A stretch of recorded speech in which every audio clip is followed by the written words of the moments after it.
वंदे मातरम। आप देख रहे हैं नेटवर्क 10। मैं हूं आपके साथ मनीषा झा। कोरोना महामारी के इस दौर में जनप्रतिनिधियों की जिम्मेदारी सबसे बड़ी होती है, लेकिन उन जिम्मेदारियों का निर्वहन करने में किस तरह की परेशानियां आती हैं, कितनी चुनौतियां होती हैं और उस समय पर चुनौतियां और जिम्मेदारियां कितनी बढ़ जाती हैं जब देश में महामारी का दौर चल रहा हो। इन तमाम मुद्दों पर बातचीत करने के लिए मुरादाबाद के नगर आयुक्त संजय चौहान हमारे साथ सीधे जुड़े हैं। सर, बहुत बहुत स्वागत आपका नेटवर्क 10 पर। क्यों मनीषा? संजय जी, मेरा सबसे पहला सवाल यही है कि इस समय आपके क्षेत्र में किस तरह की स्थिति बनी हुई है कोरोना महामारी को लेकर। जो दौर हमने बीते दिनों देखा है, अब क्योंकि कुछ राहत मिलने लगी है, अभी क्या करंट सिचुएशन है आपके क्षेत्र में? मनीषा जी, अभी सिचुएशन पूरी तरह से अंडर कंट्रोल है और मुरादाबाद में हम कोरोना महामारी के दौर में इस महामारी से शहरवासियों को बचाने के लिए महामारी को पूरी तरह से कंटेन करने में काफी हद तक सफल रहे हैं। और आज की डेट में जो मेरे पास फिगर सीएमओ ऑफिस से उपलब्ध कराई गई है, उसके अनुसार मात्र 130 एक्टिव केसेस हैं पूरे जिले में, जो कि एक बहुत ही पॉजिटिव साइन है। धीरे धीरे हमें उम्मीद है कि हम 0 तक ये एक्टिव केसेस के नंबर को लगाने में सफल होंगे। बिल्कुल। और संजय जी, क्योंकि इस समय महामारी का दौर चल रहा है, स्थितियां बहुत विपरीत हैं, परिस्थितियां बहुत विपरीत हैं, गंभीर हैं। ऐसे में क्या चुनौतियां बीते दिनों आपके सामने आए जब आप एक जनप्रतिनिधि के तौर पर, जनता के सेवक के तौर पर उनकी परेशानी का हल निकालने के लिए, उनकी समस्या का हल निकालने के लिए आपने काम किया बीते दिनों में? मनीषा, देखिए, मैं आपको बताऊं कि पिछले लगभग 2.5 महीनों में एसेंशियल सर्विसेज होने के नाते म्युनिसिपल कॉर्पोरेशन मुरादाबाद के लोग, कर्मचारी लगातार कार्य कर रहे थे। जहां कोविड की वजह से जो कोरोना कर्फ्यू लागू किया गया था, लोग अपने घरों में आइसोलेशन में थे, सोशल डिस्टेंसिंग का लाभ उठा रहे थे। उस समय पे कोरोना की चेन ब्रेक करने के लिए म्युनिसिपल कॉर्पोरेशन के लगभग 3,500 एम्प्लॉई दिन रात डे नाइट काम कर रहे थे शहर में। इसमें व्यापक तौर से पूरे शहर को सैनिटाइज करना, पॉजिटिव केसेस का डिटेल मेंटेन करना, और जो लोग होम आइसोलेशन में थे उनके घर, प्रीमिसेस और उनके जो हॉटस्पॉट और कंटेनमेंट एरिया थे उनका सैनिटाइजेशन करना, साथ ही साथ शहर के अंदर बेहतर साफ सफाई की व्यवस्था को मेंटेन रखना ताकि कोविड पेंडेमिक के दौरान कोई दूसरे तरह के संक्रामक रोग शहर में न फैल जाए। इसके अलावा जो हमारे होम आइसोलेशन में पेशेंट्स थे या इंस्टीट्यूशनल क्वारंटीन में जो L1, L2, L3 और पेशेंट थे, उनके द्वारा निकलने वाला जो हजारत कोविड वेस्ट है, उसके साइंटिफिक मैनर में डिस्पोजल की कार्यवाही भी म्युनिसिपल कॉर्पोरेशन के लोग लगातार कर रहे हैं। जहां एक ओर म्युनिसिपल सर्विसेज को बिना प्रभावित हुए लगातार चलाए रखा गया, वहीं कोविड पीरियड में पैंडेमिक महामारी, वैश्विक महामारी के दौर में जो बढ़ी हुई अतिरिक्त जिम्मेदारियां थी, जिसमें व्यापक तौर से शहर में विसंक्रमण का कार्य करना, संक्रामक रोगों को फैलने से रोकना, लोगों के घर से निकलने वाले संक्रमित वेस्ट का साइंटिफिक डिस्पोजल करना, इस जिम्मेदारी को भी बखूबी हमारे कर्मचारियों ने लगातार निभाया है। और इसी का नतीजा है कि हम लगातार स्टेट एवरेज से नीचे बने रहे। पॉजिटिविटी रेट का इशू हो, चाहे हमारा डेथ रेट का, कैजुअलिटी रेट का इशू हो, चाहे क्विक रिकवरी का इशू हो, हम हमेशा स्टेट एवरेज से नीचे रह पाने में कामयाब रहे, सफल रहे। हमारी निगरानी समितियां जो सभी वार्ड्स में और सभी विलेजेस में बनी हुई हैं, उन निगरानी समितियों के माध्यम से पॉजिटिव केसेस की लगातार स्क्रीनिंग कराना, बाहर से आने वाले माइग्रेंट्स या प्रवासी नागरिकों की लगातार निगरानी करना ताकि बाहर से कहीं कोई संक्रमित व्यक्ति आकर के हमारे यहाँ संक्रमण न फैला दे।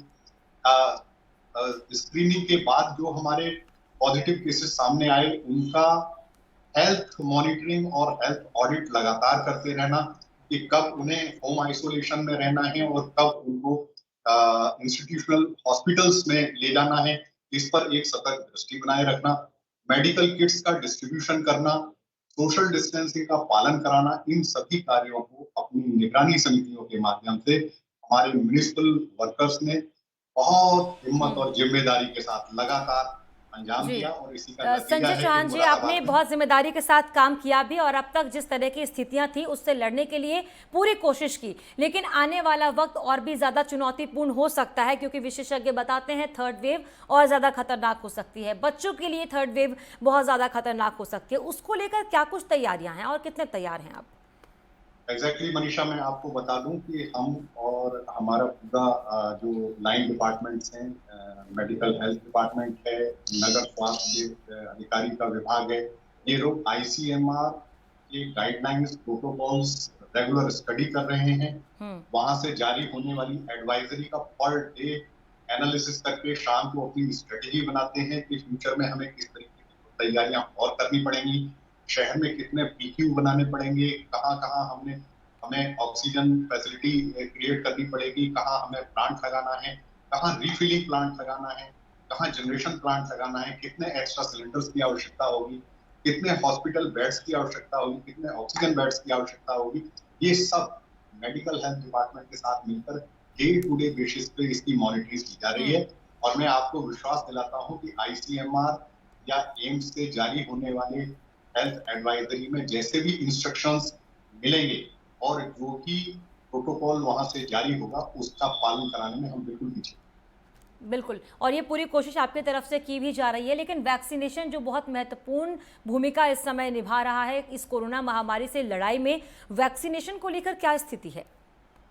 देखिए मनीषा, मैं बताऊं कि वैक्सीनेशन मूल रूप से मेडिकल हेल्थ डिपार्टमेंट के द्वारा इस कार्यक्रम को चलाया जा रहा है, लेकिन हमारे एम्प्लॉइज फ्रंट लाइन वर्कर्स की श्रृंखला में गिने जाते हैं, क्योंकि हमारा सफाई कर्मचारी हो, चाहे सैनिटरी वर्कर हो, चाहे सैनिटरी हेल्थ इंस्पेक्टर हो, चाहे हमारा पब्लिक हेल्थ डिपार्टमेंट हो, ये सभी लोग लगातार शहर में अपना कार्य करते हैं, तो they are taken as a front line workers.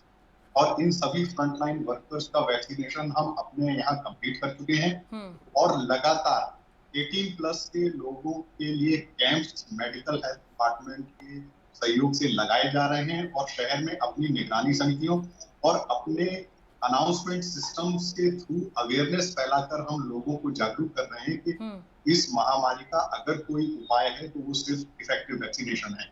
तो वैक्सीनेशन में किसी प्रकार का रेजिस्टेंस ना हो, लोगों में हेजिटेशन ना हो, लोग उससे हिचकिचाएं नहीं, उसके बारे में भ्रांतियां और गलतफहमियां न पालें। यदि कहीं भ्रांतियां हैं तो उन भ्रांतियों को क्वालिफाइड लोगों के इंटरवेंशन से दूर करा दिया जाए और लोगों को प्रेरित किया जाए ताकि ज्यादा से ज्यादा संख्या में लोगों को वैक्सीनेट करा करके समय से हम अपनी शहर के नागरिकों की इस महामारी की आगामी संभावित वेव से सुरक्षा कर पाए, यही बात। बिल्कुल, और संजय जी, क्योंकि बहुत सारी भ्रांतियां इस वैक्सीनेशन को लेकर लोगों के मन में हैं और इसीलिए लोग आगे नहीं आ रहे हैं वैक्सीन लगवाने के लिए, तो लोग इसमें बढ़ चढ़कर हिस्सा लें, लोग जागरूक हो और साथ ही साथ हाइजीन को लेकर तमाम जो प्रोटोकॉल्स है उसको लेकर, अगर ग्रामीण क्षेत्र है वहाँ पर जो लोग ज़्यादा एजुकेटेड नहीं हैं उन लोगों को जागरूक करने के लिए किस तरह का कोई अभियान चलाया जा रहा है, कैसे लोगों को जागरूक कर रहे हैं? देखिए, मैं आपको अवगत कराऊं कि जो हमारा नगरीय क्षेत्र है, शहरी क्षेत्र में रेजिस्टेंस कंपैरेटिवली कम है और लोग बड़ी संख्या में खुद से वैक्सीन लगवाने के लिए आगे आ रहे हैं, लेकिन कुछ ऐसे पॉकेट्स जरूर हैं जहां पे लोगों में रेजिस्टेंस है, तो वहां हम अपने क्वालिफाइड ऑफिसर्स को, जनप्रतिनिधियों को, धर्म गुरुओं को और ऐसे सभी स्टेक होल्डर्स जिनकी बात जन सामान्य के ऊपर प्रभाव डालती है, उनको शामिल करके हम इस रेजिस्टेंस को ब्रेक करने का प्रयास कर रहे हैं। बाकी देहात, गांव और देहात के क्षेत्र में जो हमारी निगरानी समितियां हैं, नवनिर्वाचित ग्राम प्रधान हैं, वहाँ के ब्लॉक प्रमुख हैं, वहाँ के ऑफिसर्स हैं, मेडिकल हेल्थ के लोग हैं, WHO की तरफ से कुछ डॉक्यूमेंट्रीज भी उपलब्ध कराई गई हैं जिनका प्रदर्शन किया जा रहा है। ये सब दिखा करके हम लोगों को समझा रहे हैं और उन्हें प्रेरित भी कर रहे हैं कि भाई वैक्सीनेशन से किसी प्रकार की हानि नहीं है, इसको जरूर लगाएं और आपकी सुरक्षा के लिए इस समय केवल और केवल वैक्सीनेशन ही एक कारगर। जी, और संजय जी, जो एफर्ट्स आप लोगों की तरफ से किए जा रहे हैं लोगों को जागरूक करने के लिए, उसका रिवर्ट क्या मिल पा रहा है, क्या लोग इस बात को समझ पा रहे हैं, और साथ ही साथ जनता का कितना सहयोग, चाहे वो बीते समय जो गंभीर स्थितियां थी उस समय की बात करें या इस समय अवेयरनेस को लेकर जो आप लोग काम कर रहे हैं उसकी बात करें, जनता कितना सहयोग कर रही है? जनता सहयोग कर रही है मनीषा। जहां मेरे पास एक कंपैरेटिव डेटा है, ऐसे एरियाज जहां पे रेजिस्टेंस थी वहां हमें वैक्सीनेशन में लगभग 40% तक की सक्सेस मिल पा रही है। लेकिन हमारे एफर्ट्स के बाद ये नंबर 75% तक पहुंचा है। इसका मतलब ये है कि लोगों की भ्रांतियां दूर हो सकती हैं। आवश्यकता है सिर्फ रचनात्मक और पॉजिटिव सोच के साथ प्रयास करने की। जी। और हम चूंकि इसमें प्रयास कर रहे हैं, हमें सक्सेस मिल रही है, हम लगातार प्रयास करते रहेंगे। हमारा ये एम होगा कि हम 100% लोगों को वैक्सीनेट समय से। और मेरा आखिरी सवाल आपसे संजय चौहान जी यही है कि क्या अपील, क्या मैसेज, क्या संदेश आप जनता तक पहुंचाना चाहते हैं? देखिए, मैं जनता को ये कहूंगा कि वैश्विक महामारी के दौर में एक तो अपने आप को अकेला ना समझें। हम सभी एक दूसरे के साथ कंधे से कंधा मिलाकर खड़े हुए हैं।